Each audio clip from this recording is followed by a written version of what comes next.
মদিনায় মা ফাতেমা যখন তার কষ্টের কথা বলল, আমার মেয়ে ফোন করে আমার জানাইল, জানানোর সাথে সাথে আমি বিছানায় পড়ে গেলাম, একদম অসুস্থ। আমি বুঝলাম না, আমি তো একটা বেকার, এখন ভীষণ অসুস্থ হয়ে পড়ছে।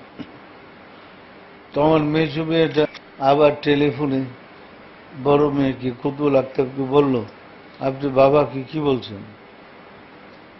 মা ফাতেমার কথা বলছে, ওনাদের কষ্টের কথা বলছে। তো বাবা বিছানায় পড়ে গেছে, অসুস্থ হয়ে পড়ছে। উনি বললেন, ঠিক আছে, আমি মা ফাতেমার কাছে আবার গিয়ে বলতেছি।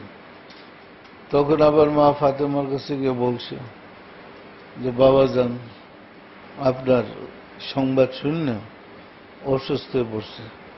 উনি আবার বলছেন, তোমার বাবাকে ধৈর্য ধরতে বলো এবং সাহস রেখে মোহাম্মদ ইসলামটাকে এগিয়ে নিয়ে যেতে বলো।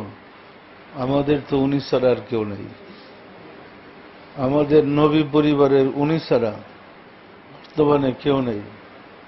ওনার হাতে আমাদের দরবের কান্ডারি, বলো ওনাকে সুস্থ থাকতে।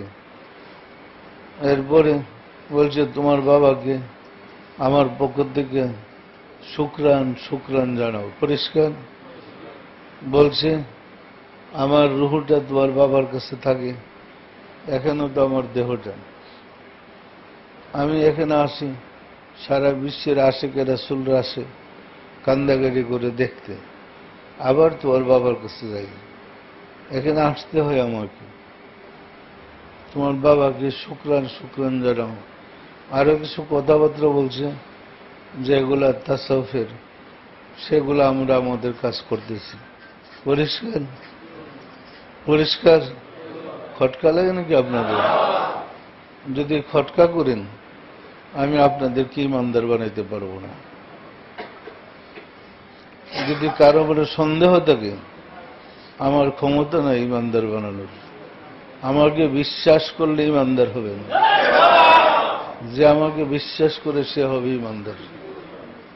কারণ ইমানের দায়িত্ব আমার হাতে। সুতরাং অবিশ্বাস করলে ইমানদার হওয়ার কোনো পথ নাই। যাদের ক্ষমতা আছে, রাসূলকে জিজ্ঞাসা করেন, আল্লাহকে জিজ্ঞাসা করেন। সুতরাং বিশ্বাসের সাথে তরিকার কাজ করেন।